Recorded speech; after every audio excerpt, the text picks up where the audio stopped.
Cool. So let's get going. Good afternoon. I'm the chair of the Community Development Committee for the Metropolitan Council, Robert Lilligren. This is Tuesday, September 7th, a regularly scheduled Community Development Committee meeting. Just before calling it to order, a few things. We're still impacted by COVID. It's causing us to alter our procedures. Our chair, Metropolitan Council chair, has determined it's not practical nor prudent to conduct an in-person meeting during these COVID times. So accordingly, we'll participate in this meeting by electronic means or phone. Um, and we will conduct this Community Development Committee meeting under Minnesota Statute Section 13D.021. The meeting will be conducted by WebEx. It'll be recorded. Members of the public will be able to monitor this meeting by going to the agenda online to view the live stream of the meeting. The video is embedded at the website. Because this is a virtual meeting, we'll call the roll for each business item, and members, please only use the chat function for technical communications, and any discussion, please verbalize so that people listening in can hear. So with that, I will call this meeting to order, and we will take attendance to establish a quorum. Michelle, please call the roll. Yes, Chair Lilligren. Atlas Ingebrigtsen. Chambliss. Here. Cummings. Here. Johnson. Lee. Lilligren. Here. Lindstrom. Here. Musset. Bento. Wolf. Here. Thank you. Thanks, Michelle. And we have a quorum. So moving through the agenda, the first item on the agenda is approval of the agenda, and members and public, that's posted on the Met Council website. And our staff have informed me that one item was placed on the consent portion of our agenda when it should be on the non-consent. And that's the first item, business item 2021-221. It's the Cleary Lake Regional Master Plan Amendment and land conversion. And I'll move that to be presented as the first item on the non-consent agenda. So I propose amending our agenda to move that business item to the non-consent agenda. And with that change, I guess I'll ask for a motion to approve the agenda this time just because we're changing it. So I would entertain a motion to approve the agenda, please. Motion to approve the agenda. Chambliss. Thank you, council member. Thank Wolf you, Councilmember seconds. Chambliss. Is there a second?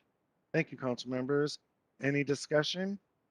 Hearing none, Michelle, please call the roll on the approval of the agenda with that one change. Yes, Chair Lilligren. Atlas Ingebrigtsen. Chambliss. Aye. Cummings. Aye. Johnson. Lee. Aye. Lilligren. Aye. Lindstrom. Aye. Musset. Bento. Wolf. Aye. Thank you. Thank you, Michelle. And that motion carries. So we have an approved agenda. The next item is our minutes from the August 16th regular committee meeting. And is there a motion to approve the minutes, please? Wolf So moves moved, approval. Lindstrom. Thank you. We got a motion by Wolf. I'll take that second by Lindstrom. Any discussion, additions, corrections? Hearing none, Michelle, please call the roll on the minutes. Yes, Chair Lilligren. I'll start with Chambliss. Aye. Cummings. Aye. Lee. Aye. Lilligren. Aye. Lindstrom. Aye. Wolf. Aye. Thank you. Thanks, Michelle. That motion carries. And we'll move on to the consent agenda. With the amended agenda, there are 3 items on the consent agenda that staff have determined are routine and non-controversial for our consideration. And I would entertain a motion to approve the consent agenda, please.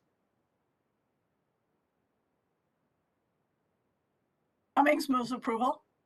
Thank you, Wolf council seconds. members. Thank you, council members. Any discussion on that motion? Discussion. Hearing none. Michelle, please call the roll on the consent agenda. Yes, Chair Lilligren. Chambliss, Aye. Cummings, Aye. Lee, Aye. Lilligren, Aye. Lindstrom, Aye. Wolf. Aye. Thank you. Thank you, Michelle. That motion carries, and we'll move on to our non-consent business items. And the first will be the formerly number one on the consent agenda. That's item 2021-221, the Cleary Lake Regional Park Master Plan Amendment and land conversion from the Three Rivers Park District. And Mr. Colin Kelly is here to present that. Welcome, Mr. Kelly. Thank you. Good afternoon, Chair Lilligren and council members. Can you hear me? Good afternoon. Yes, we can. Thank you. Excellent. Great. Once again, I am Colin Kelly, and I'm here to present the Cleary Lake Regional Park Master Plan Amendment and land conversion on behalf of Three Rivers Park District. I should note that Nathan Moe of the Park District is here today and may respond to questions after this presentation as appropriate. Next slide, please. Cleary Lake Regional Park is located in the southwest portion of the regional park system in Scott County, and the proposed land conversion and the majority of the regional park is located in Credit River Township. The figures here are figures 1, 2 in the staff report. Regional Park is owned by Three Rivers Park District and is operated in partnership with Scott County. The existing master plan for the regional park was approved in 1998. Next slide, please. The focus of this plan amendment is a land conversion which proposes the removal of a small amount of land and the addition of a facility within the regional park. The figure on the right is figure 3 in the staff report. The land conversion will allow the Scott County Highway Department to make improvements to the County State Aid Highway or CSA 27 corridor. In 2015, a traffic study was completed for the CSA 27 corridor. The study identified challenges within the segment being addressed by the current highway project, including an above-average crash rate. The study recommended a 4-lane divided roadway consistent with the segment to the north. This planned highway reconstruction is included in both Scott County's and Credit River Township's council-approved comprehensive plans. Scott County would hold a permanent easement of 2.21 acres for the permanent road right-of-way and a temporary easement of 1.41 acres during construction of the roadway. In exchange for this removal, Three Rivers Park District proposes a channel stabilization project that will address channel erosion, reduce excess sediment being carried into Cleary Lake itself, and address flooding that is impacting park infrastructure. Minor impacts to the park's golf course and cross-country ski trail will also be mitigated. The land removal and the facility additions are both proposed in the northeast part of the regional park. The appraised value of the removal land is $144,021, and the cost estimate of the facility additions is the same, $144,021. The table here is Table 1 in the staff report. Next slide, please. The Regional Parks Policy Plan details how such proposed land conversions are considered. Chapter 6, System Protection, Strategy 2, Conversions, states that, quote, lands in the regional park system will only be converted to other uses if approved by the Metropolitan Council through an equally valuable land or facility exchange. Further, the Council will consider conversion to other uses only if the conversion will not harm the regional park system. To determine whether the regional park system lands may be exchanged for other land or facilities, the Regional Parks Policy Plan requires consideration of criteria relative to both the existing park system unit and the alternative use. This slide focuses on the existing park unit and the proposed land removal. The plan amendment states that the land removal will not impact the ability of the regional park to continue to meet council standards for a regional park. These standards are outlined in Chapter 4, Strategy 1 of the Regional Parks Policy Plan. The sliver of land required for the road right-of-way project will have minimal impact to park facilities, including the Cleary Loop Trail and a cross-country ski trail. Some early successional trees will need to be removed as well. In each of these instances, however, the recreation facilities will be made whole and replanting of trees will occur to screen park users from the roadway. Next slide, please. Chapter 6, Strategy 2 also requires consideration of criteria relative to the alternative use. In this case, we're talking about an equally valuable facility where natural resource benefits are increased as a result of that exchange. At Cleary Lake Regional Park, the project proposes to stabilize 710 linear feet of channel and provide flood protection to an irrigation pump house. That channel delivers approximately 12 tons of suspended solids and 2.41 pounds of phosphorus into Cleary Lake annually. The project will benefit the region by improving water quality, supporting recreational activities, and supporting stewardship of natural resources in the park and watershed. Without the channel stabilization project, erosion of sediment and nutrients into Cleary Lake itself would continue and potentially compromise the future operations of the irrigation pump house. Next slide, please. The Cleary Lake Regional Park Master Plan Amendment and land conversion is consistent with the requirements of the Regional Parks Policy Plan, particularly Chapter 6, Strategy 2, and Chapter 4, Strategy 1, along with other council policies such as those in Thrive MSP 2040. Next slide, please.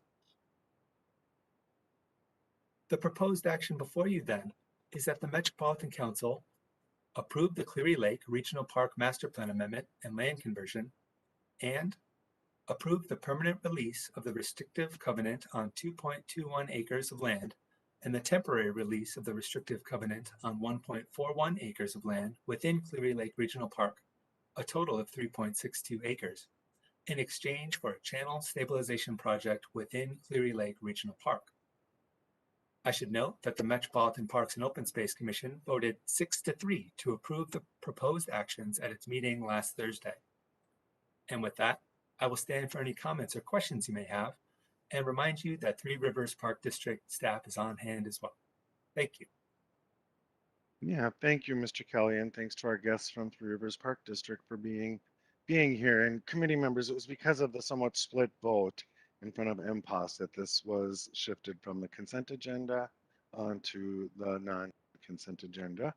Welcome, Councilmember Bento. We see that you're here. Thanks for putting the note in the chat. Any questions on the staff report? Councilmember Cummings. Thank you, Mr. Chair. I'm wondering if you can outline for us a little bit of what the concerns and objections were from the three who voted no on the MPOS committee. Thank you. Mr. Kelly, is that something you can provide us?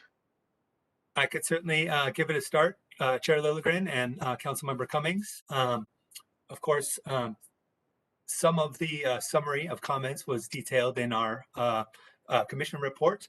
One of the concerns raised was that this is sort of a new concept of facility, this natural resource restoration or enhancement project being proposed by Three Rivers Park District.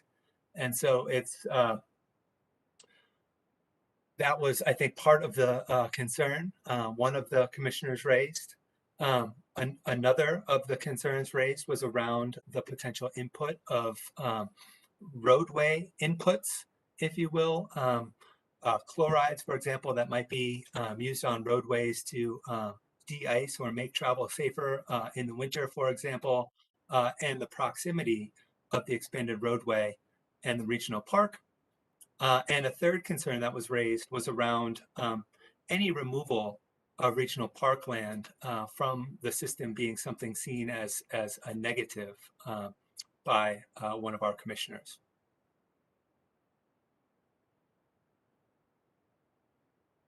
Thank you. Councilmember Cummings, please. Thank you, Mr. Chair. Just a comment on that. I know it was in the business item, which I had read, but I think it's important to discuss and acknowledge and hear a little bit further information about the conversation, especially when there are strong feelings, or feelings, not strong, but feelings contrary to the vote. So I appreciate the explanation. It helps to further understand the conversation and the vote. So thank you for that. Absolutely. Thank you, Councilmember. Further discussion on that report? Questions? Anyone? If I miss any, I apologize. I don't. Councilmember see Wolf. any. Councilmember Wolf, thank you. Thank you.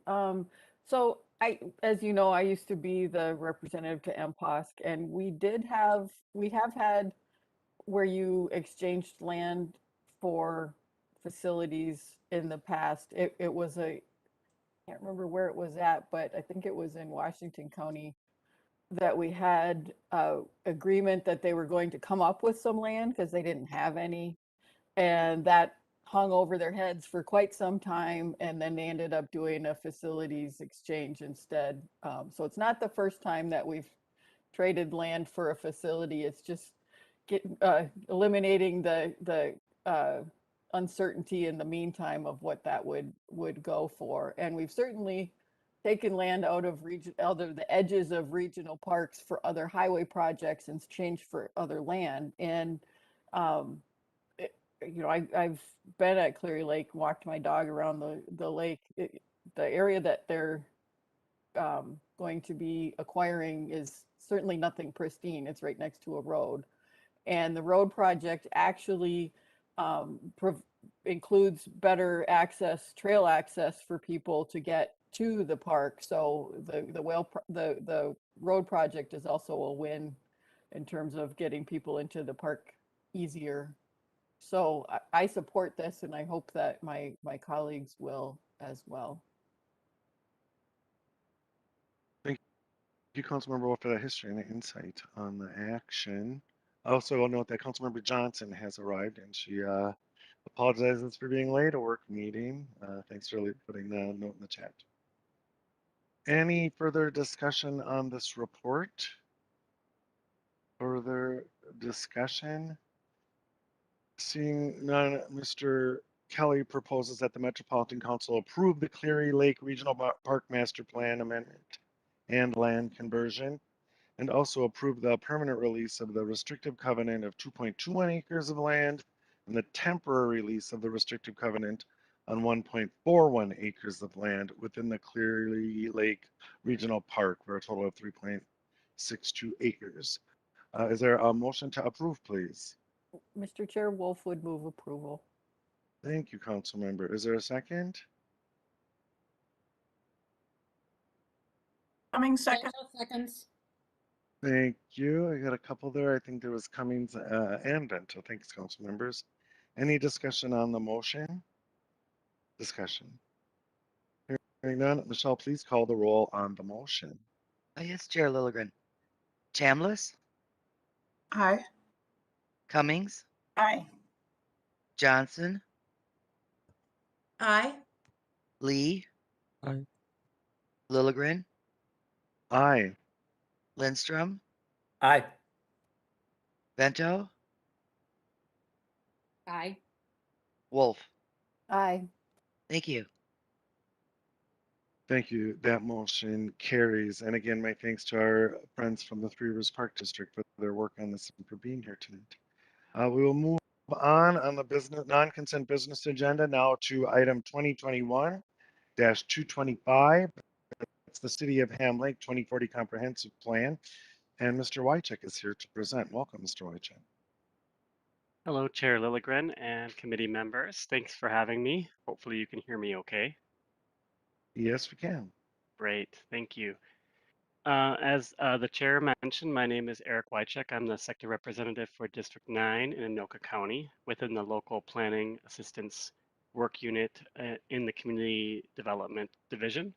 I'd like the committee to know that we worked very closely with the City of Ham Lake on this plan, and RFC Engineering, which is located within the City of Ham Lake.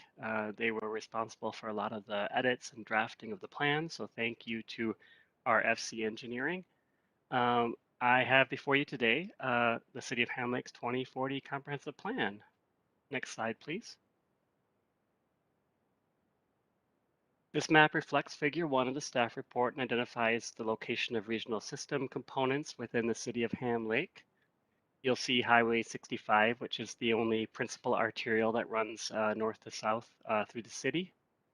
In terms of regional park system components, we have the Central Anoka Regional Trail and the East Anoka County Extension Regional Trail Search Corridor.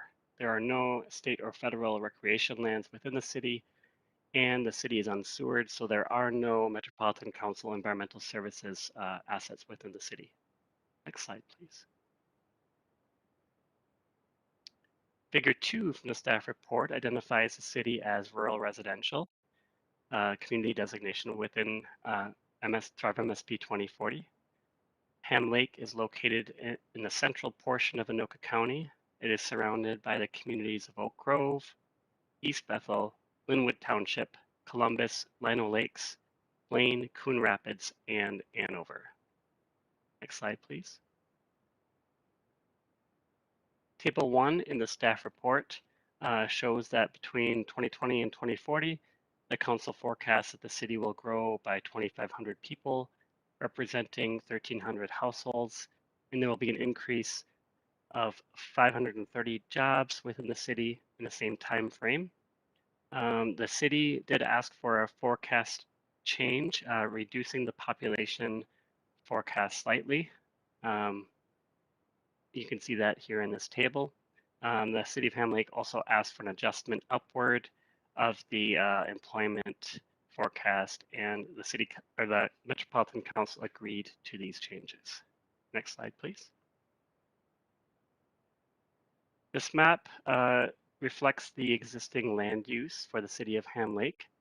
The existing land uses in Ham Lake are predominantly residential at about 55%, with the second largest being parkland at 2.2%.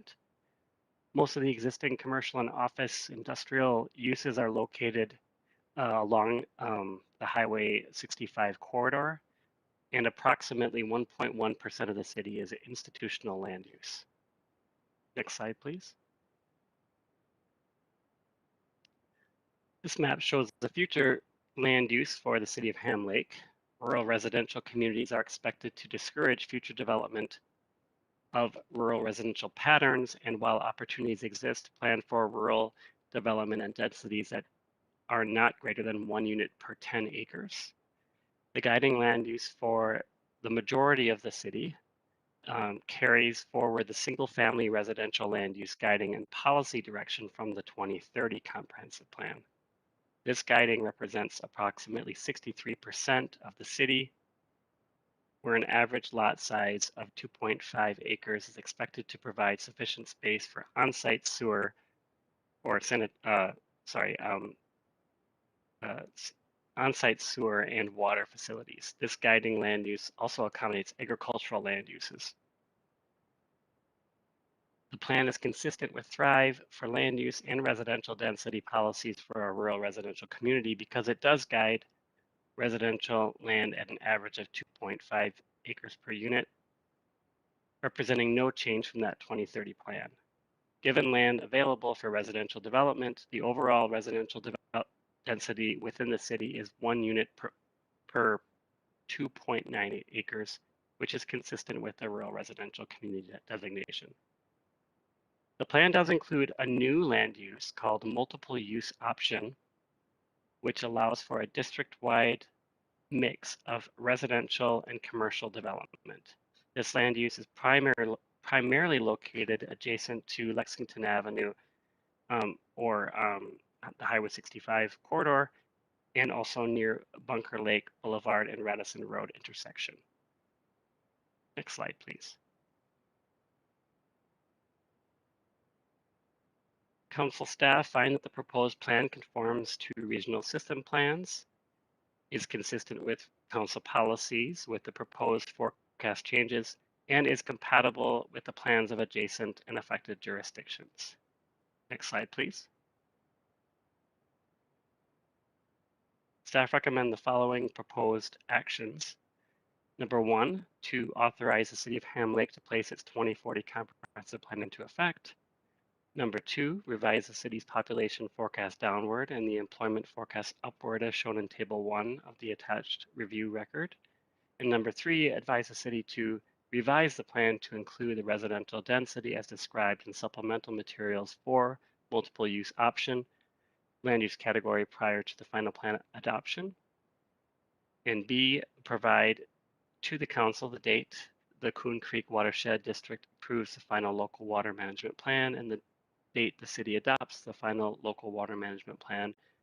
We also request that the city provide the council with a copy of the final adopted local water management plan in the final document that the city adopts. And then finally, that the city implement the advisory comments in the review record for forecasts and water supply. Next slide, please. You may notice here that this plan will be before the Metropolitan Council on September 22nd. It will not go before the Environment Committee because this city is entirely unsewered and there are no plans for sanitary service through the year 2040. I'd like to again thank the city for all its efforts in planning for future. Next slide, please. Happy to take any questions you might have. Thank you. Thank you, Mr. Wycheck, and thanks to the City of Ham Lake and their consultants for their work on this. Any questions on that report? Questions on that report? Hearing none, before I call for a motion, I'll just note this is where I grew up in Ham Lake in northern Anoka County. So it's fun to see the growth. I think there were 1,000 people in what was then the village of Ham Lake, then the township, now the city of Ham Lake. So that's progress and growth. Mr. Wycheck has recommended a series of actions to authorize the 2040 comprehensive plan for the city of Ham Lake. And is there a motion to approve, please?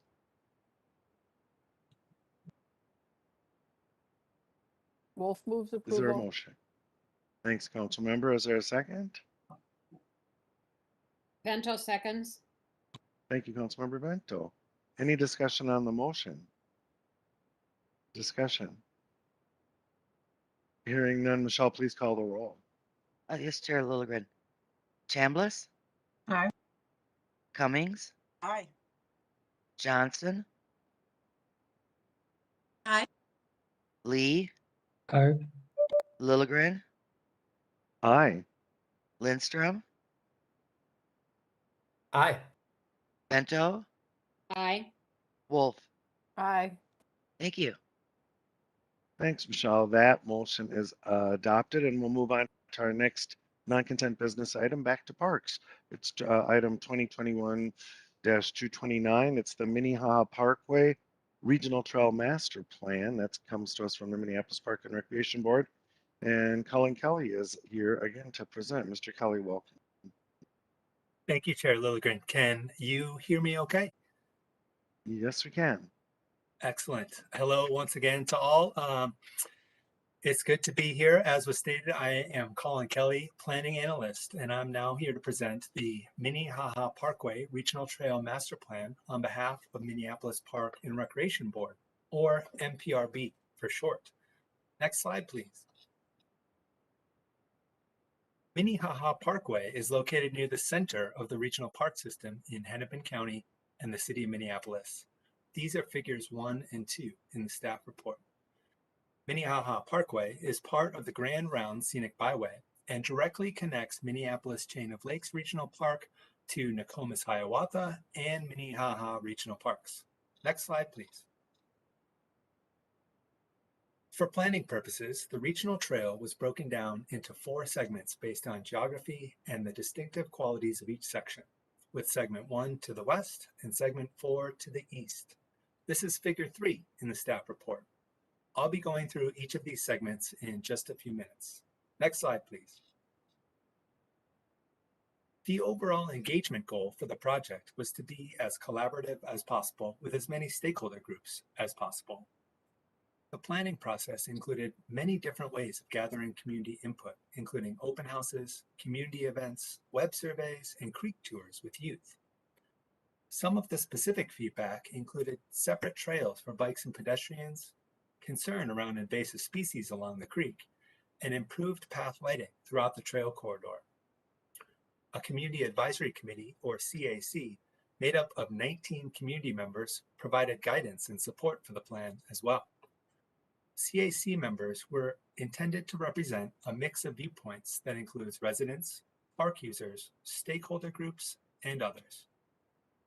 A 45-day public comment period began in June of last year and wrapped up in August. After that, a public hearing was conducted and the final plan was presented to the MPRB Board of Commissioners for approval in November. The trail plan was indeed approved by the MPRB Board on November 18, 2020. Next slide, please. The Regional Trail Corridor Plan was created through a joint effort between MPRB, Minnehaha Creek Watershed District, or MCWD, and relevant departments at the City of Minneapolis. Projects involving county roadways or transit service will require coordination with Hennepin County, Metro Transit, adjacent municipalities, and the Metropolitan Council.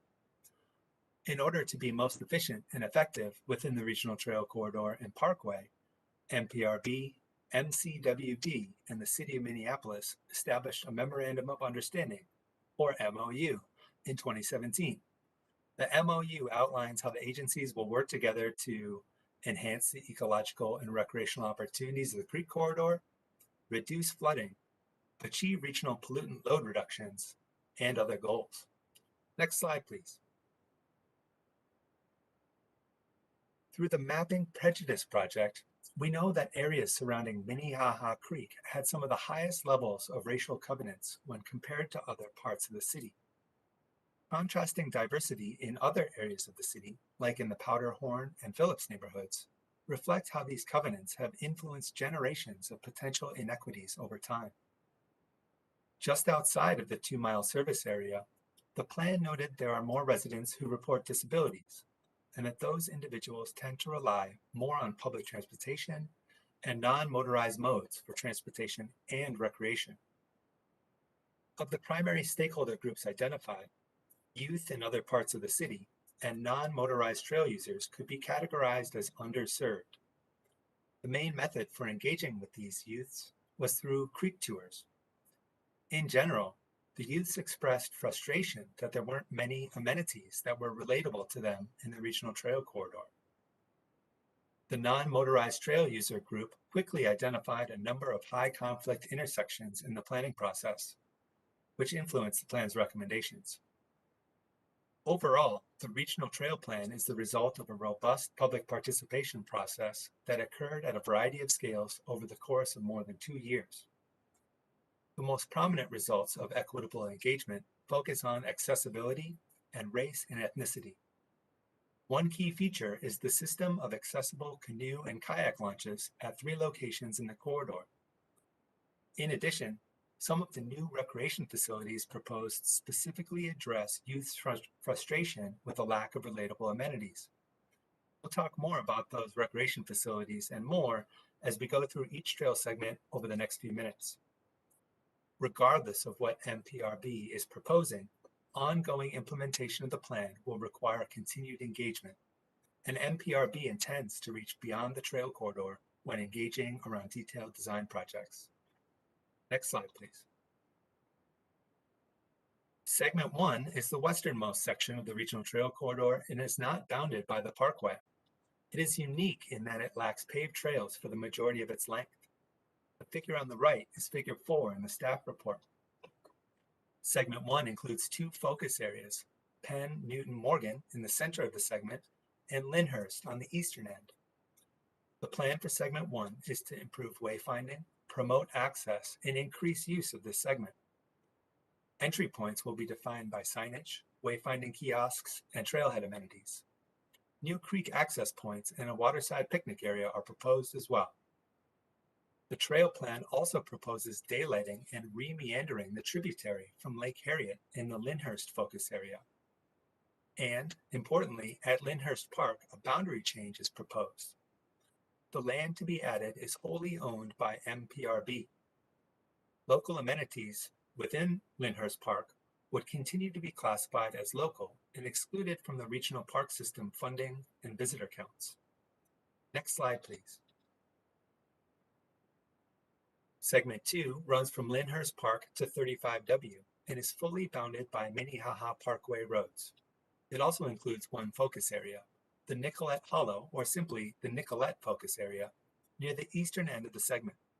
The figure on the right is figure 5 in the staff report. The plan for segment 2 focuses on maintaining the natural feel of the trail network while improving access and safety for trail users.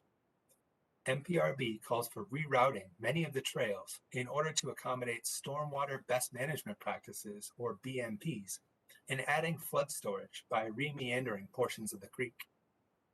The plan also proposes 2 new creek access points, one of which will be Americans with Disabilities Act, or ADA, accessible.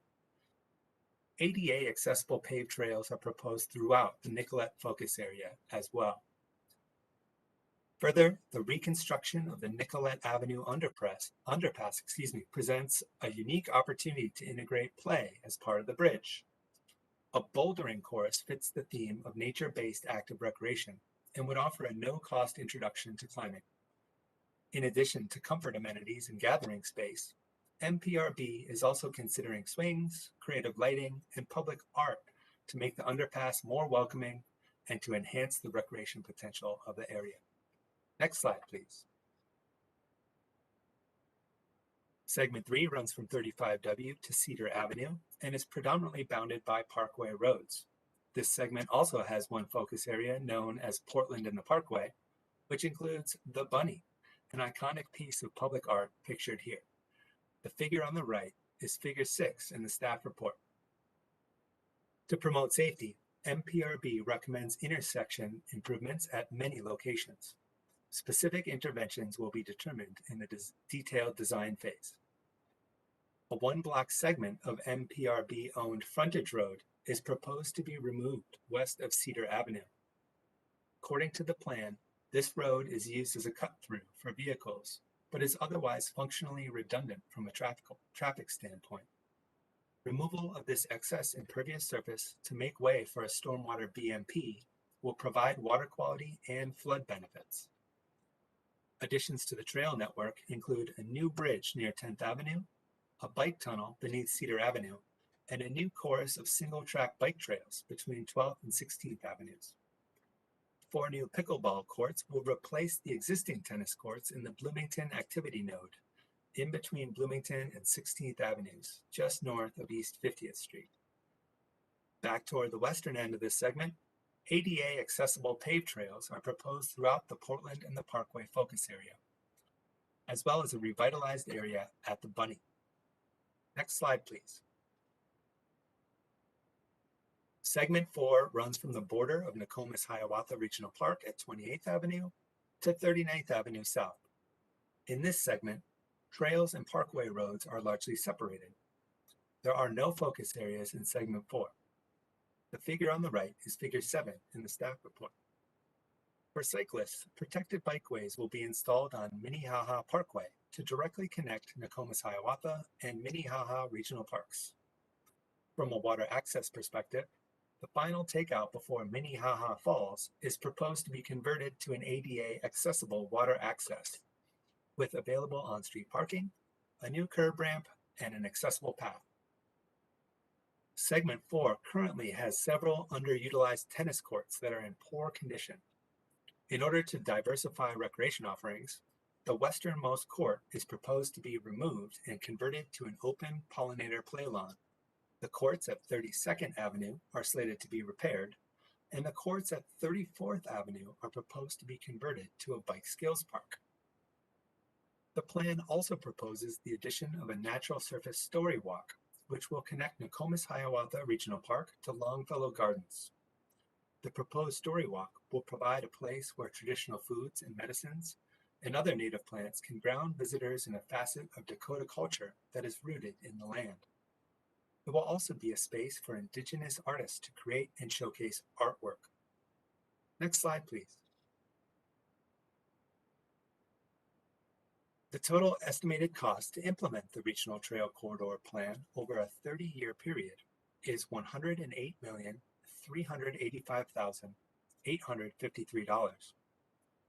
These costs are detailed by segment and focus area in the implementation chapter of the plan, where the text notes that not all of these costs will be borne by MPRB. The plan includes costs for a variety of elements that may be jointly implemented with partner agencies. Examples of such projects include road modifications, creek meanders, and stormwater BMPs. As such, the plan and its cost estimates are meant to guide the efforts of multiple agencies. I should note that the approval of this regional trail plan does not commit the council to any funding at this time. Next slide, please. The Minnehaha Parkway Regional Trail Master Plan is consistent with the requirements of the 2040 Regional Parks Policy Plan, particularly Planning Strategy 1 and Recreation Activities and Facilities Strategies 1 to 3, along with other council policies like those in Thrive MSP 2040. The June 7, 2021 submittal letter proposes classification of the existing tennis courts in the Regional Trail Corridor as regional. However, the 2040 Regional Parks Policy Plan clearly states that, quote, all diamonds and tennis courts are not eligible for regional funding for improvement or expansion. Therefore, council staff do not recommend classifying existing tennis courts in the Regional Trail Corridor as regional. Next slide, please.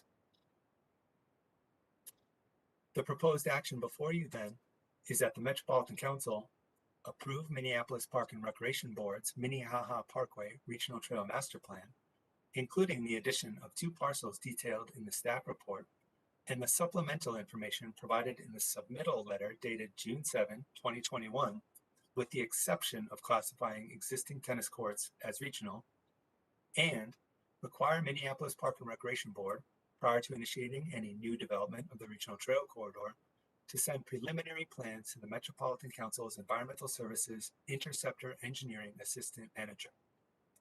I should note that the Metropolitan Parks and Open Space Commission voted unanimously to approve the proposed actions at its meeting last Thursday.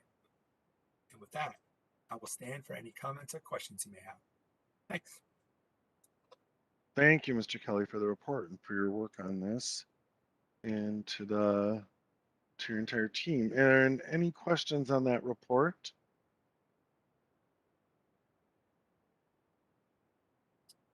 This is Any- Councilmember Chambliss. I don't have a question, Thank you. but can I go ahead? Yeah, please, Councilmember Chambliss. Okay, I don't have a question, but I think it's a really good plan. I'm excited about the improvements and how the community came together and helped with the design. It's going to be affecting that area for decades. So I'm excited about it. I mean, I grew up not too far from there, and I'll be looking forward to seeing the improvements over time. Thank you, Councilmember Chambliss. And I did not know you were a South Minneapolis girl, so good to know. Yep. Very interesting. We'll have to chat about that sometime. Any further discussion on the report or the recommendations? Councilmember Chambliss, did you want to move approval of this? I sure do. I move approval. Thank you. Is there a second? Coming seconds? Thank you, Councilmember Cummings. Discussion on the motion. And Councilmember Vento, did I cut you off? You looked all of a sudden like maybe you were going to say something for a second there. Councilmember Vento. Oh, okay. Thank you. We did, Mr. Any Chair. discussion on the? Yep. Thank you. Any discussion on the motion? Further discussion? Seeing none, Michelle, please call the roll. Yes, Chair Lilligren. Chambliss, Aye. Cummings, Aye. Johnson, Aye. Lee, Aye. Lilligren, Aye. Lindstrom,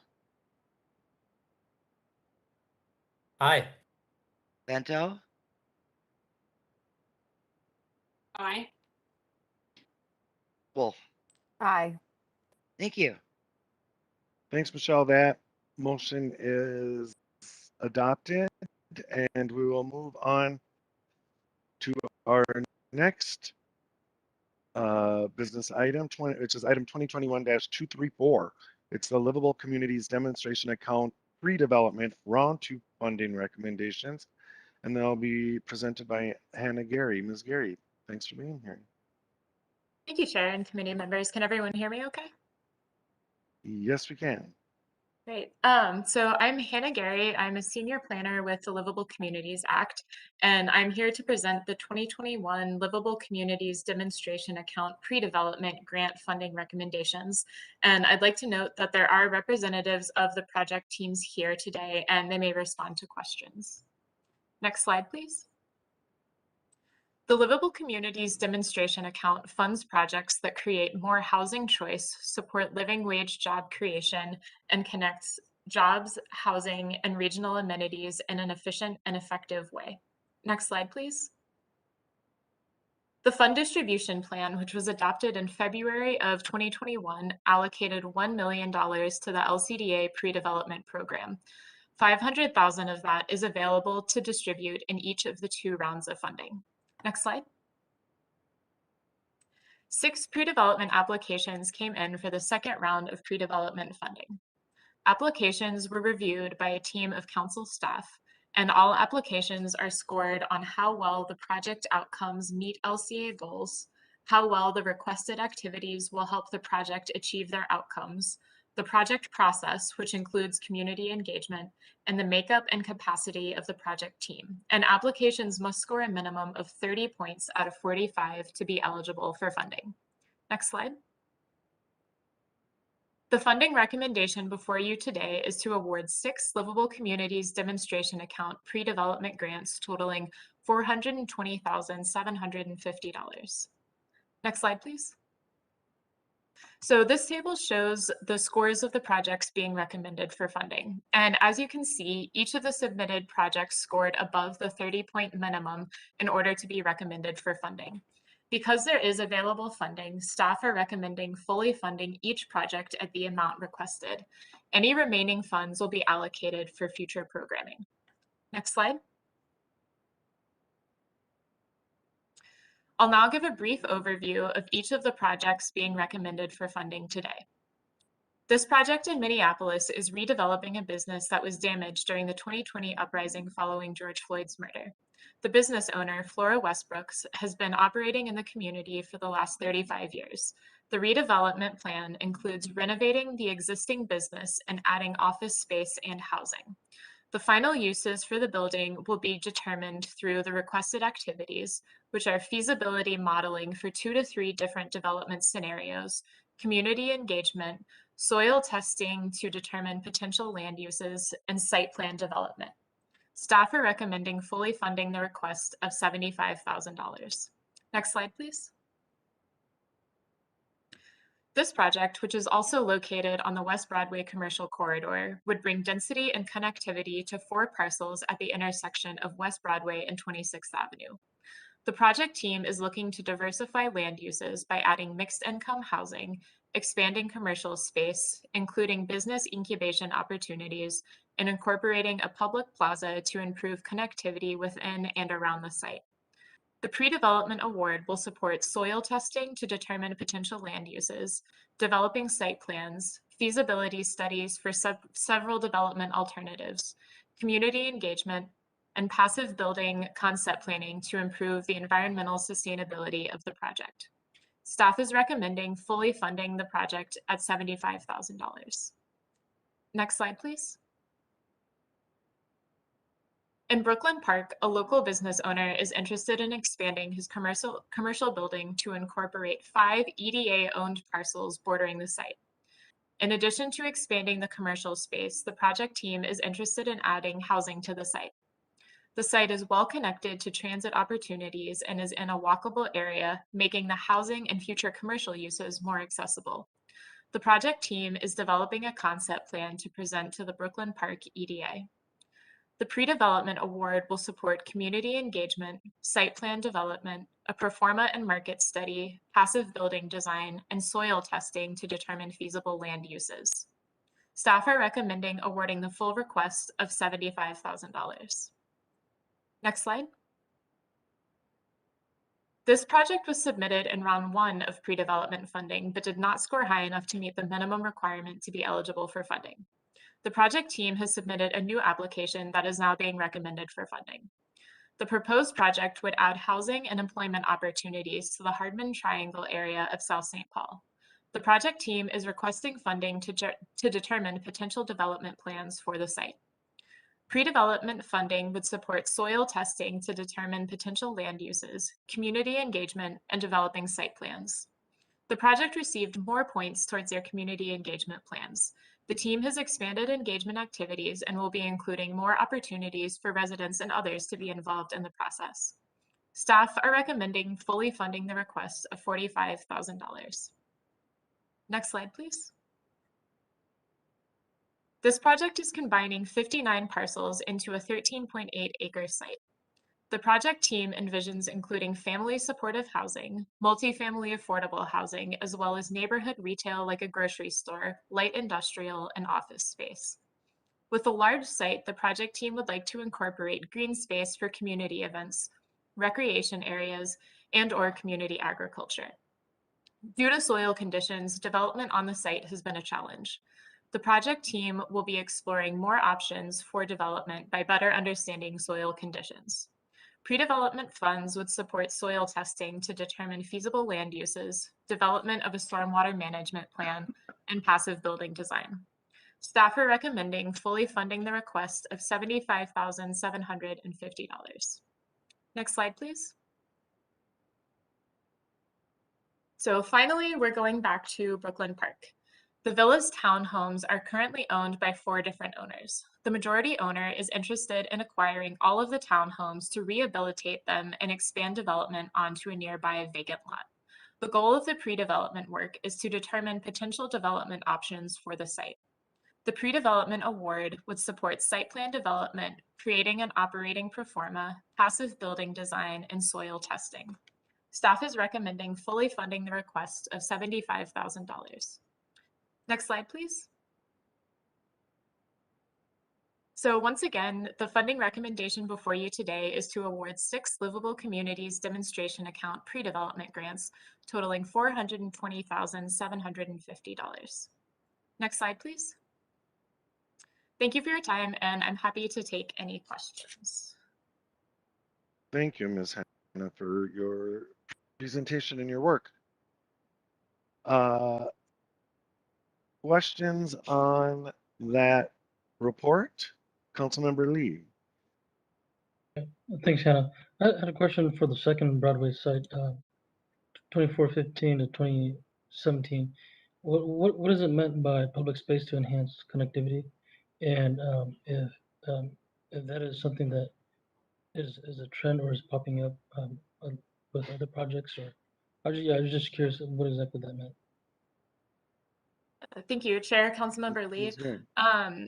The projects that we have coming in are in very early stages. So the project team didn't detail specific design components that would be in the public space, but the idea was to have a public gathering space as part of the project that would be available for community events and would increase connectivity in that social realm of connectivity for having a place for people to come gather. It is something that we see fairly often in projects and is something that we do reward in our scoring if projects are creating public spaces so that we can increase both physical and social connectivity, and is something that we support through our eligible uses in the LCDA development program. Okay, thank you. Thank you, Councilmember. Further questions on that report? Councilmember Wolf. Thank you, Mr. Chair. I had a question about the Villa Townhomes development, the last one that was listed in Brooklyn Park. And it doesn't say anything about whether the units will be affordable or not. And it talks in the report, it talks about wealth building for the owner of the land, but I guess I've never heard that as being a priority for the livable communities to make somebody who has wealth get wealthier. So I guess I'm trying to understand the purpose of the project. Yeah, thank you, Chair, Councilmember Wolf. Sure. I'd like to invite the project team, and I know Brianne Rothstein is on the line now. Brianne, if you would be willing to speak to some of those specific questions raised by Councilmember Wolf. Good afternoon, Chair and council members and Councilmember Wolf. Thank you for that question. Ms. Rothstein, welcome. Yeah. So this project, again, as Hannah described it, just like all the other projects, it's in the early stages of vision.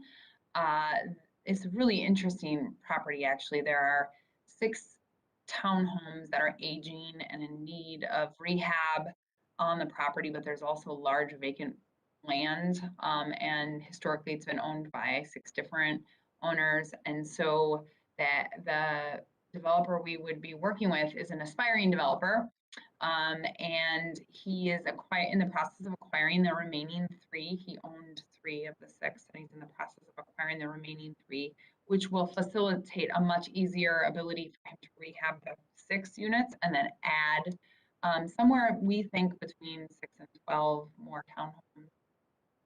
And certainly kind of as the EDA has a similar priority as the Met Council to ensuring that the quality of housing is good, but it also remains affordable, that will be a point of discussion at the EDA as well.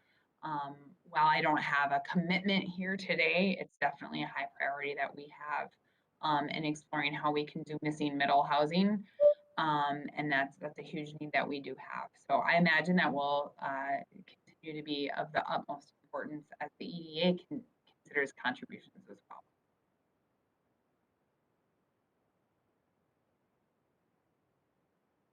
Thank you. Councilmember Wolf, anything further? No, Mr. Chair. Thank you. Thanks for your question. Further questions on that report? This is Councilmember Chambliss. Yeah, Councilmember Chambliss. Yeah, I'm really happy to see the development for Brooklyn Park in that area on Brooklyn Boulevard. Historically, there has not been a lot of redevelopment in that area.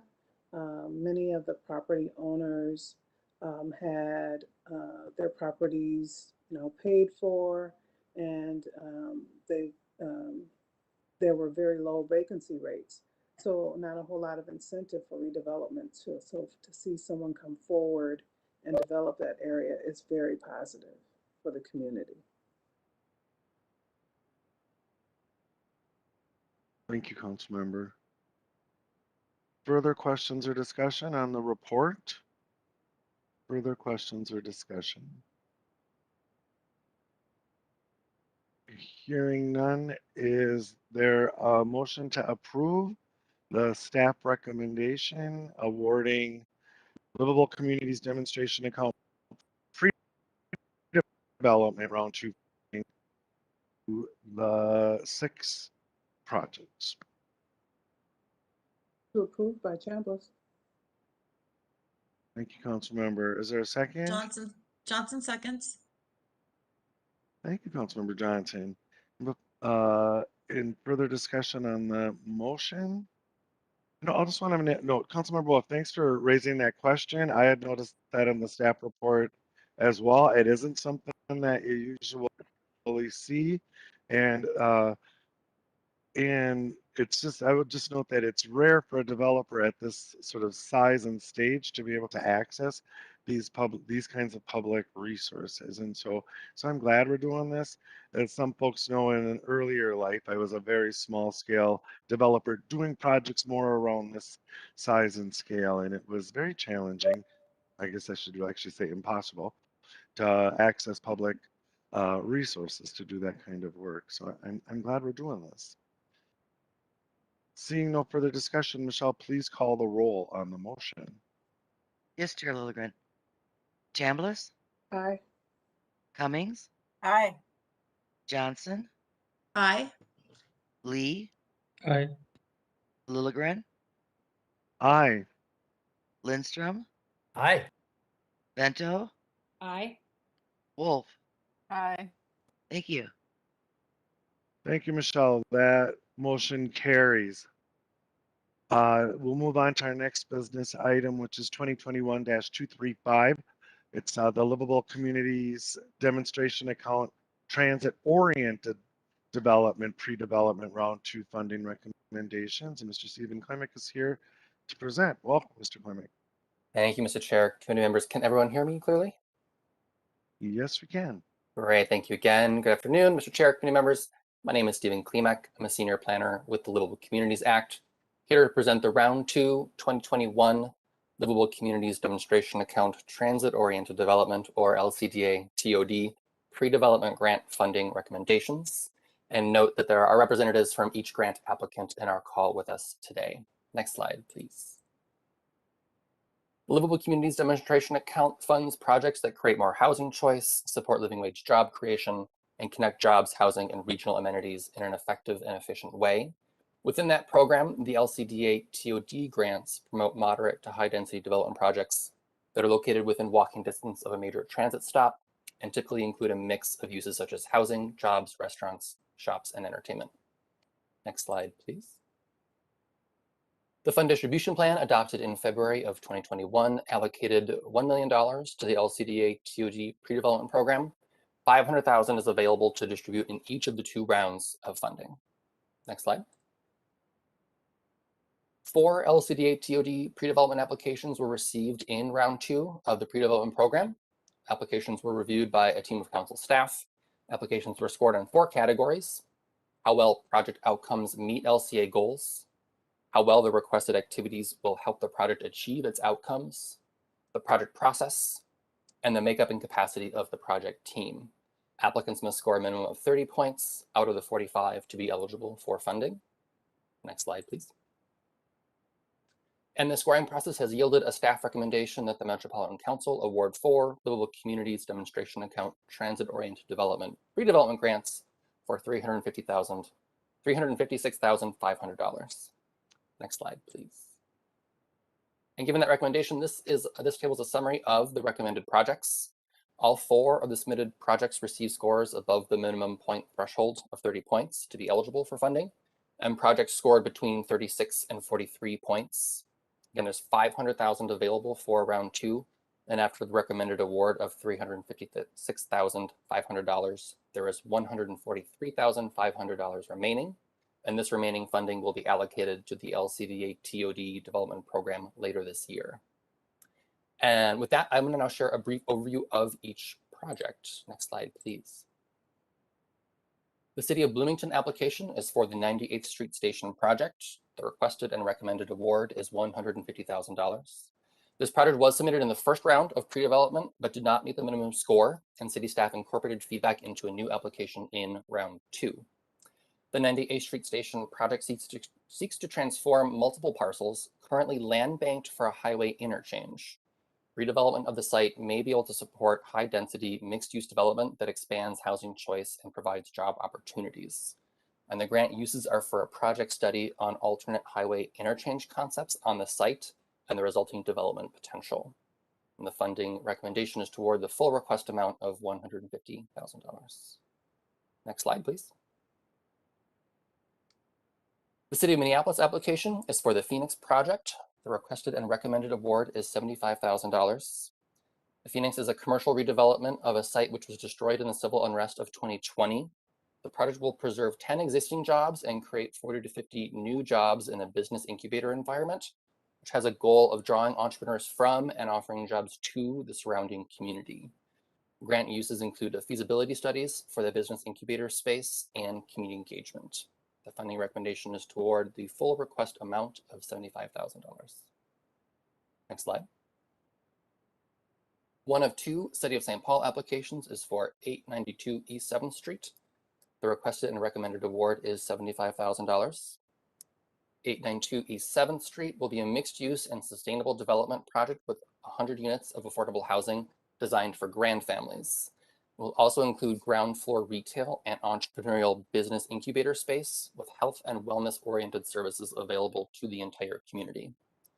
And grant uses include community engagement and design workshops for the project, feasibility studies for the mixed-use component, and the development of site plan alternatives, as well as stormwater management planning, passive building concept planning to create sustainable outcomes, and soil testing.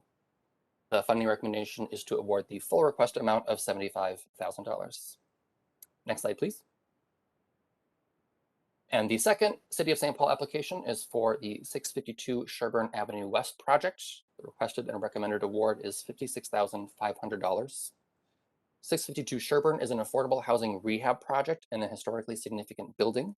The project will use strategies for anti-displacement and social responsibility in development while preserving 6 family-sized units intended for future ownership by their current residents. And grant uses will include concept design planning for the rehab of the building and the project site, physical need assessment of the building, soil testing, and a historic review study, as well as community engagement and research on the future ownership models for the units. The funding recommendation is to award the full request amount of $56,500. Next slide, please. And in conclusion, the funding recommendation before you today is that the Metropolitan Council award 4 Livable Communities Demonstration Account Transit-Oriented Development Pre-Development Grants totaling $356,500. And with that, I'm happy to take any questions or comments. Thank you, Mr. Klimek, for your report. Questions on this report, Councilmember Cummings? Thank you, Mr. Chair. It's really more of a comment. In both of these presentations, we have seen that some applicants have come back again to apply a second time. And there's so much hard work and heart and that goes into the applications. And I just really appreciate, they're all exciting, and I'm really excited about the funding that's being offered. But I really appreciate that staff is so willing to reach out to the applicants and help them find ways so that they can make their applications receivable of the grants. It's really important, and the heart and the soul and the improvements that go into these things that reflect so many of the values that the Met Council and this council has is really exciting. So I thank the staff, but I also thank all of the applicants for staying in there and for looking and for figuring out how they can tweak it to make it more a stronger application for these grant funds. So thank you very much. These are very exciting opportunities. Thank you, Councilmember. Well said. Councilmember Lee, your hand is up, but I suspect it's up from the last item. That's correct, Chair. Sorry about that. Thank you. No sweat. Cool. Further questions on this report? Councilmember Chambliss, Yeah, please, Councilmember. I just wanted to also comment that it's really good to see a couple of new developers being able to utilize our pre-development funds and cut their teeth. Some of them may have had to go back. That's why it's nice to have a couple rounds a year. So hopefully we'll see more of this to come. Thank you, Councilmember. Any further comments or questions on the report? Comments or questions on the report? Hearing none, Mr. Klimek has made a recommendation that we award 4 Livable Communities Demonstration Account Transit-Oriented Development Pre-Development Grants totaling $356,500. Is there a motion to approve that recommendation? Cummings moves approval. Thank you, Councilmember Cummings. Is there a second? Bento seconds. Thank you, Councilmember Bento. Discussion on the motion? Any discussion? Hearing none, Michelle, please call the roll on the motion. Yes, Chair Lilligren.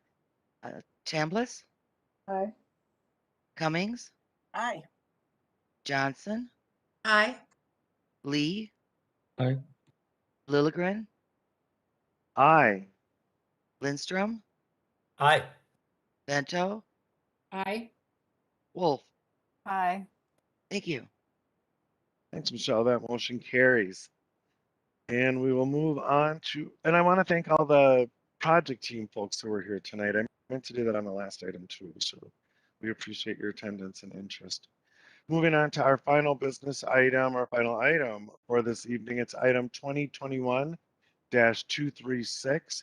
It's our annual public housing agency plan approval. Stephanie Paulson is here to present. Welcome, Ms. Paulson. Thank you, Chair Lilligren. Can you hear me okay? Yes, we can. Perfect. Thank you so much. Good evening, council members. My name is Stephanie Paulson. I'm the Assistant Director at Metro HRA. I'm here today with our 2022 Annual Public Housing Agency Plan. You have heard from me recently, and my colleague, Director Smith, went recently to do another informational presentation. So a lot of this information may be familiar to you already, but I think it's good to ground us in the conversation and to be able to answer any questions today that you may have. So next slide, please. As a reminder, this is an annual process. It's the Public Housing Agency Plan. HUD requires that we go through this process every year. This serves as a guide and informs HUD what we're planning to do, and then also the general public of our plans. Next slide, please. As another reminder, we have a PHA plan, the 5-year plan. It's submitted every 5 years, and currently we have a plan from 2020 to 2024. This plan serves as long-range goals for meeting the needs of the families in our region. Next slide, please. And here today is the annual plan. We submit this every year. It provides strategies for meeting housing needs in this next coming year. And we communicate pieces of a plan that might have been updated or revised. Next slide, please. As a part of the PHA plan, our HCV admin plan is a key component of the PHA plan. HUD requires that this is kind of a policy document. It contains mandatory and discretionary policy, and it is available for public review when we go through this process. Next slide, please. The HCV plan has some general language and policy revisions. This year, it also has some targeted funding for program growth, foster youth to independence, and emergency housing vouchers, and project-based voucher offer and award criteria updates. Next slide, please. As a reminder, our foster youth to independence, this is a targeted funded program. It's families or referrals, would be given to Metro HRA through Public Child Welfare Agency. Eligible youth are between the ages of 18 and 24. We are currently in the process of working with Hennepin County and plan to expand that in the coming year. Next slide, please. Emergency housing vouchers. As a reminder, that came out of the American Rescue Plan. Metro HRA was awarded 218 emergency housing vouchers, as well as a handful of other local agencies. Eligible voucher recipients for this program must be homeless, at risk of homelessness, fleeing or attempting to flee domestic violence, or at risk of housing instability. We are partnering with all 3 local COCs, Hennepin, Ramsey, and SMAC. And just as a really awesome fun fact, we have received 8 referrals for this program in the last week or so, all from our SMAC partners so far, but we've been in touch with Hennepin and Ramsey, and they will be coming shortly as well. So just wanted to share that cool news that this program is moving forward. Next slide, please. And finally, the project-based vouchers. Current status, Metro HRA operates 6,872 housing choice vouchers. We are allowed to project-based up to 20% of those vouchers. We currently have 970 units tied to project-based vouchers, about 14%, in 55 developments in 33 communities. Next slide, please. Project-based voucher considerations. Staff consider a variety of variables each year when we're determining whether or not to offer PBVs. We look at overall voucher utilization, that's housing choice voucher utilization, current voucher turnover rates, so kind of our attrition rate, funding and budget, and then always working to balance those project-based voucher and waiting list admissions. Another fun fact is that we just were able to do a housing choice voucher waiting list poll at the end of August to beginning of September. We had to, the way we do our uploads, we pulled one day and then uploaded and notified families through our online portal that they had been selected and that they were going to be starting to move through the paperwork process. We 200 housing choice voucher families received notification that we're ready to start briefing them. Next slide, please. As a reminder, this is our PBV offer and award history. There are some project-based voucher kind of bars on the graph that look a lot higher, and just wanted to call those out just because they're kind of anomalies, but it's important to see the years as a whole. In 2009 is when we got our family affordable housing program started, and that's those council-owned properties. In 2015, there was a large opt-out, which just means that we are awarded some project-based vouchers because a developer and the agents in our service area contacted us and asked if we would take those vouchers or those families in order to keep affordable housing in our area. And in 2018, we added another opt-out and did some conversions there. So those are some big notable lines on our bar graph, and just wanted to call those out as those are some anomalies, interesting circumstances. In 2020 was our highest award of project-based vouchers outside of those kind of special circumstances. Next slide, please, Greg. Also wanted to share this project-based vouchers in the region. Currently, we are right about in the middle of where local housing authorities are offering and the percentage of project-based vouchers. St. Paul's at about 16%. In 2016 to 2019, they did not offer or award any. 16% at St. Louis Park, 15% in Plymouth, about 14% in Minneapolis, and 14% in Metro HRA. Next slide, please. So the revisions in our admin plan this year offer clarifying language to provide transparency in our PBV offer and award process, and that there's no guarantee that the PHA will be able to offer project-based vouchers every year.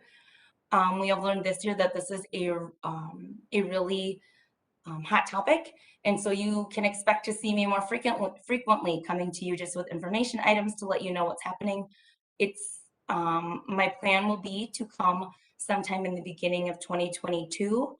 I can't tell you exactly when, because it's going to be whenever Congress kind of lets us know how much money we're going to get, and give you kind of a general idea of what we're thinking our funding looks like, and then to meet with you sometime in the middle of the year in 2022, and then hopefully like a year and capture. This is what happened with Metro HRA year end. If we don't discuss a whole bunch of stuff, we'll for sure at least touch on project-based vouchers. Next slide, please. Our public comment was open through August 31st, and we held a hearing on the 16th. There were 3 verbal commenters. We received over 100 written comments. Most appeared to be from affiliates of one faith-based developer. We also received a written comment from Scott County, and most of the requests came in asking Metro HRA to commit to awarding project-based vouchers every year. Next slide, please. So the proposed action before you is that the Metropolitan Council approve the 2022 PHA plan, annual PHA plan, including changes to the HCV admin plan, authorize the Metropolitan Council Chair to execute the required certifications, and direct staff to submit the final plan to HUD. And with that, thank you, council members and Chair Lilligren. I am available as always for questions. Thank you, Ms. Paulson, for your excellent work on this and for your report. And questions on that report, committee members? Any questions? Councilmember Lindstrom. Oh, thank you, and thanks for the great report. I'm wondering if there has been any changes to the plan since we saw it last month. There has not. Okay, thanks. Thank you. A follow-up question, if I could, Mr. Chair. One of Please. the requests from one of the commenters was that we use more generic language, I think is the term that she used, so that we may or may not do project-based vouchers this year. And I'm just curious to know what your thoughts are on that. Sure. Thank you for your question, Councilmember Lindstrom. I think it's fair. Honestly, our full intent is to always offer and award them when we can. We just, and like I said, we have definitely this year has been a learning year for us. We know that people are very interested in this topic. And I will let you know that this was the first year that we did like a social media campaign to let people know that we're going to be open for public comment. We will do that, make that part of our ongoing process.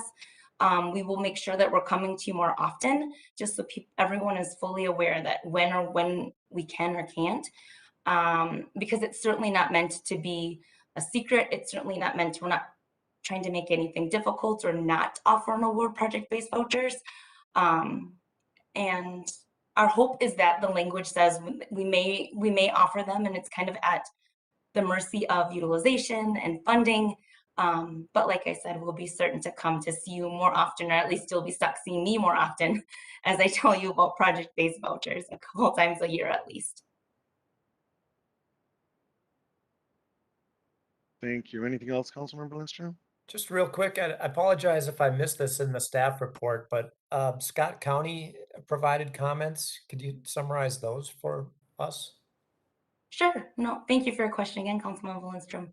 Scott County is the faith-based developer who has been reaching out to Metro HRA and some council members on the call here.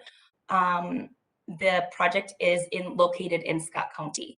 And so that faith-based developer had asked that we we're in full support of the project-based vouchers, and we certainly think they're a valuable tool. And we won't stop issuing them. We won't stop offering awarding. It's just we can't really, the purpose of the language this year was just to say that we'll do it when we can, but we can't guarantee it every year. Thank you. Well, thank you. Further discussion, Councilmember Chambliss. Yes, thank you for that presentation, Stephanie. And I appreciate all of the public engagement that we had. I think we could have done even better and had more diverse engagement. And I'm hoping that as we meet more often to discuss these issues, we will have more 2- and 3-way and community conversations about how we can overcome some of the challenges and hopefully do so good with our demonstration accounts that we get more funding. Even as as we're meeting, there are new homeless encampments popping up in some of the same spots. So this is a crucial time for housing, and the more attention we can pay to it, the more heads we can put together for solutions, the better. So hopefully the housing work group can also put some more attention to some of these issues that I sit on and chair. That's it. Thank you, Councilmember. Thank you, Councilmember Chambliss. I agree. Yeah, interesting. This is what, 4th conversation about the affordable housing, especially the most affordable housing, deeply affordable housing that I've had today. So just to reinforce your point that this is a sort of a hot topic. Further discussion, Councilmember Johnson. Thank you, Mr. Chair. I really do appreciate all the hard work that staff put into this. I'll be supporting it. I want to just make the comment too that at our last meeting where we were discussing this, it is really great that staff did such a good job reaching out for community input. Boy, did we get it. Can we do a better job? Always. But also, I think as Councilmember Alice Ingebretson mentioned at our last meeting, we have an advisory board of people who are on the Housing Choice Voucher program that we can use as a sounding board and a group that can help us advise. And that, I think, came in handy. We've got some comments from that group. And I think that was something that, again, we asked for and staff put together that group since this council has been seated. So I'm really glad to see that. I'll also say that for those that from the faith-based group is Beacon Interfaith. And I want to applaud them for their comments and their organization around their comments. And while I think there may have been some thoughts that perhaps they're organized and some of the comments coming in was kind of copied and pasted, and maybe it wasn't the diverse community that we were hoping for, which clearly we want all voices, right? But I don't want it to come across that at some point that's a less than comment, because they work so hard to organize, and they're working across the region, and they are trying to give voice to people who may not have voice yet, who are waiting for housing. And they're just so deeply committed to this that I really want to honor the efforts that they put in, along with all the other developers. It's just, you know, not to, no pun intended, but it is the work of God to try to get into this arena and find solutions. So whether people were submitting comments that were original or submitting comments that were kind of, you know, form letterish, you know, that is not unheard of. People sometimes feel uncomfortable trying to have their voice heard and may take some pointers on, you know, some of the things that they want to communicate from the group that they belong to. So all in all, I again am proud to support this and appreciate everybody who commented. And I think going forward, we'll find our way through this, and I'm really thrilled to hear that we've been able to moving people off the waiting list. So that's great news. Thanks for sharing that, because that's all we're trying to do. Every single person in this game right now is trying to get people into homes. So I just appreciate everybody's voice, and I again extend my thanks to the council for the extra process, and Mr. Chair, your extra process that you gave to this I think was super important and really helped everybody feel like we're in it together. So my appreciation. Great, you're very welcome. Thanks for the comments, Councilmember Johnson, and I'm not seeing any other hands up. Anyone? Ms. Paulson, I see Ms. Smith is here as well. Just really extra thanks to you and your team for the work, for engaging with this committee, for engaging with the council, engaging with the community in the way you have, always improving our processes, improving our community engagement. And I think one of the reasons there isn't so much conversation tonight is because of the advanced work that you all did. So thanks for that. And seeing no further discussion, Councilmember Johnson, or I'd seek a motion to approve this, please. Motion to approve. Johnson will, unless Just a reminder of the. I could always defer to Thank Councilmember Chambliss if she wanted to be the maker of the motion. Yes, I will Okay. make a motion to approve it. Thank you. And that's to approve the 2022 annual Public Housing Agency Plan and other related actions. And is there a second? Johnson seconds. Thank you, council members. Any discussion on the motion? Further discussion? Seeing none, Michelle, please call the roll. Yes, Chair Lilligren. Chambliss, Aye. Cummings, Aye. Johnson, Aye. Lee, Aye. Lilligren, Aye. Lindstrom, Aye. Bento, Aye. Wolf. Aye. Thank you. Yeah, thanks, Michelle. That motion carries. And we come to the end of our agenda. Director Barajas, Michelle, anything else for us? Oh, I see Councilmember Bento is requesting the floor. Councilmember Bento. I'm sorry, Mr. Chair. Go ahead with Michelle and Director Barajas. I'll follow them. Michelle doesn't have Okay, my anything. guess is, yeah, thanks. Lisa, anything for us? Nothing to report I'm today, guessing thank you. it's a no. Thank you. Councilmember Bento. I'm not sure if this is something that the working group should be addressing, Mr. Chair, or if perhaps it would be best for the committee of the whole, but if neither of those groups are appropriate, I'd like us at some point as a committee to have a conversation, and this is kind of looking forward, but given the news of the last several weeks and months with regard to severe storms in Louisiana and New Jersey and New York, as well as the impact of COVID, the fires on the West Coast, whether it be a pandemic or climate change related issue. I keep thinking about how in so many instances it's the people who are most in need who are struggling as a result of these events. And I'm wondering how we as a council can kind of look forward and anticipate what things we need to build into our decision making going forward so that if and when those types of things happen in our region, God help us if they don't, but when they do, that we have started thinking about it, started preparing, started trying to find possibilities in terms of addressing it. It's one of those things that can keep me up at night. And I don't need those. So I want to put it on all of us. Thank you. Yeah, thanks, council member. And I see that Director Barajas has come on camera. I thought perhaps Councilmember Lindstrom might have something to add as well. But Director Barajas, did you wanna weigh in? Sure. Thank you, Mr. Chair. I would just note that for your own peace of mind, I do want you to know that the council and all of our divisions does have a continuity of operations plan. So if something happens, like a major flood event at a wastewater treatment facility, or even like when the Republican National Convention was hosted in downtown St. Paul, we practiced not being in our typical locations so that we could continue operations. And that's what we've been using during the pandemic as well, as a modified version of a continuity of operations plan.